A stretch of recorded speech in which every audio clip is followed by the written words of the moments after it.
intelligent people run after extravertial objects, thereby they fall into the all-entangling death noose. Those persons who are dear us by nature know where immortality lies, and as such they know how to distinguish the dhruva from the adhruva. They never run after transient objects, discarding the supreme eternal treasure. This world of ours is adhruva, yet some human beings aspire to amass huge fortunes. They want to have fat bank balances. They expect all these transient objects to be their permanent treasures. But these things are all fleeting and temporary. How can human beings possess them permanently? It is foolishness to think they can possess them permanently. Another person wants permanent name and fame.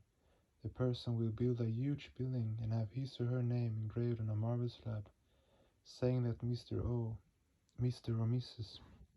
so-and-so has donated the building. Maybe that so-called donor is the descendant of bandits or robbers, smugglers or black marketeers. Yet that person wants to see a few words engraved, hoping that his or her name will live on forever in letters of gold. But maybe one day that building will collapse, nothing will last long. The ruthless hands of time will ravage everything. Yet some foolish people will buy costly garments and ornaments. They may use those things once or twice in a year. Though a lot of money has been invested therein, they wrongly think that those commodities will remain with them forever. Dhiras will always keep their minds away from the adhruva and direct them towards the dhruva entity, which resides within.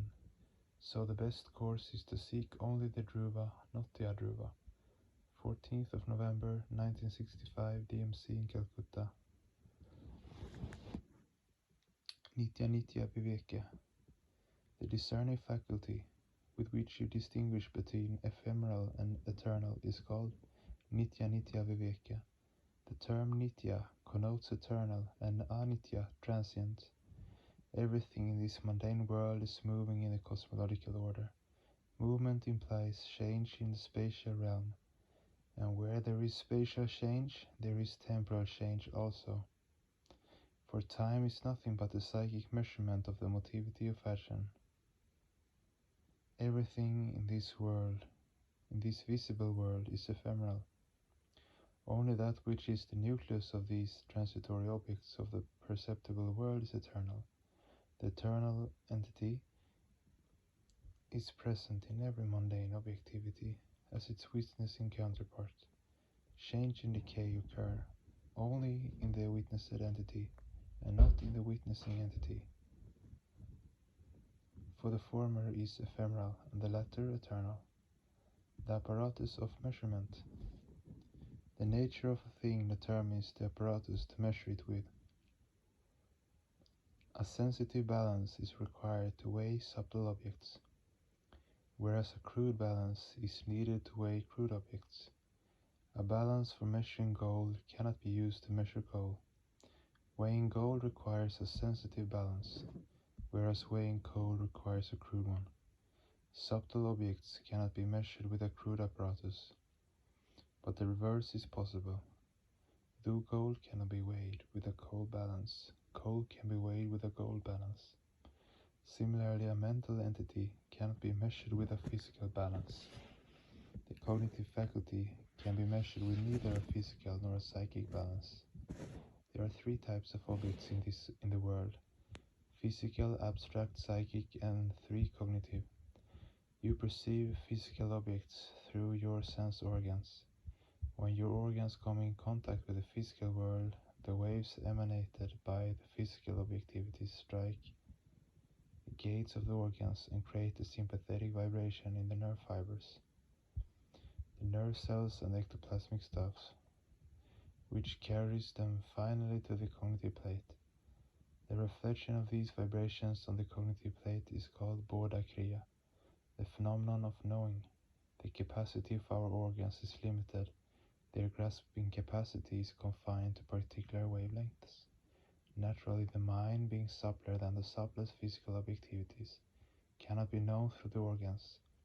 Mind can be understood only by mind. One can understand someone else's mind only by touching the latter's mind with one's own. A less sensitive mind cannot understand the humor or the weal and woe of others. Persons with such a mentality try to wound the sentiments of others. The mind, owing to subtlety, cannot be demonstrated or shown, but at the same time, no one can deny its presence, for everyone knows in their heart of hearts that it exists within. No logic can convince you that you are without the mind. You know its presence, and through your own mind, you understand its presence in others. For instance, suppose two sisters quarrel about some point. At dinner time, one goes to the other and says, "Dear sister, come have your meal," and the other sister replies, "No, I shall not have it. I am not well." The first sister will at once understand the cause behind the refusal on the part of the second. Under normal circumstances, she would have taken her sister's word as true, but now she cannot. Her language has failed to reveal the true mental feelings. The first sister has known them only by touching her sister's mind with her own. And next, how are we to know the Atma, unit consciousness soul? Neither the organs nor the mind can understand the Atma. Both are cruder than the Atma. The Atma can be known only through the Agriya Buddhi, that is, the pointed intellect. It is only through this Agriya Buddhi that the mind becomes merged with the Atma. Our mind expresses itself in different directions with the help of the organs. But if these expressions of the mind converge on a particular point, that mental faculty is known as the Agriya Buddhi. It is said that the movement of the organs is extraversial. So if the pointed intellect is awakened, the organs will die. The external world exists within the body and bones of time, space and person. These factors are changeable, and naturally the universe based on them is also changeable. If the flow of the organs is diverted from the ephemeral world to the internal world, the organs will die. But such thinking is quite wrong. First, the organs can be divided, according to their nature, into two types, motor and sensory. One motor and two sensory. The movement of the sensory organs is introversial. Though the natural movement of the motor organs is extraversial, during the period of receiving waves or vibration it becomes introversial. When we work through our mental hands, for instance, the sensations are carried up to our brain. The movement is from crude to subtle, and from subtle to the subtlest. You see, for instance, an elephant. The light waves being emanated by the body of the elephant are received by your eyes, optical nerve fibers, nerve cells, and ectoplasmic stuff, respectively. At last, they are reflected on your cognitive plate. At that time, nothing remains there. Only after performing that action does another come into existence. The organ dies for the time being. The indriya is converted into its object. Even during spiritual meditation, the organs die temporarily.